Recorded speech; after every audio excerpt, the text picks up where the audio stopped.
Independence के बाद waste Bengal के गवर्नेंस में बड़ा चेंज आना शुरू हुआ जब विधान चंद्र रॉय 1950 से 1962 तक वहां के चीफ मिनिस्टर रहे।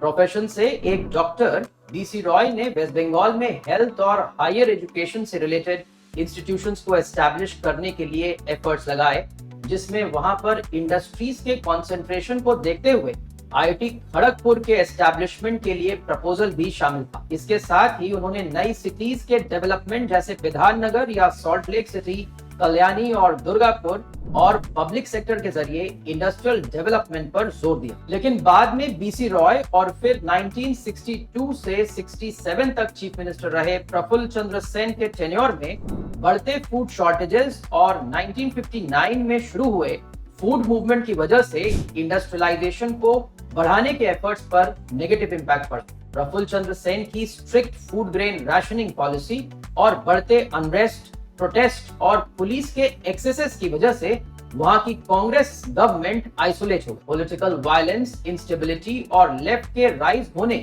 और फ्रेट इक्वलाइजेशन पॉलिसी की वजह से वेस्ट बंगाल का इंडस्ट्रियल स्टेग्नेशन शुरू हो गया और बाद में 1960s के बजट में आए क्रंच की वजह से जब सेंटर का रेलवे प्लान आउटले कम होना शुरू हुआ तो इसका सबसे ज्यादा नेगेटिव इंपैक्ट वेस्ट बंगाल की इंडस्ट्रीज पर पड़ा। कोalition गवर्नमेंट्स को लीड करते हुए और 1967 से 1972 तक 3 बार चीफ मिनिस्टर रहते हुए अजय मुखर्जी का फोकस अग्रेरियन अनरेस्ट और नक्सलबारी मूवमेंट को फैलने से रोकने पर रहा और उन्होंने लैंड रिफॉर्म और लेबर अनरेस्ट जैसे इश्यूज का हल निकालने के एफर्ट्स किए। बाद में सिद्धार्थ शंकर रे ने 1972 से 1977 तक कांग्रेस का चीफ मिनिस्टर रहते हुए नक्सलाइट मूवमेंट को बहुत टफ अप्रोच के साथ डील किया और स्टेट में इंडस्ट्रियल रिवाइवल के एफर्ट्स लगाते हुए इंडस्ट्रियल एस्टेट सेटअप किए और कलकत्ता मेट्रो रेल प्रोजेक्ट की भी शुरुआत। इसके साथ ही लोकल गवर्नेंस को प्रायोरिटी देते हुए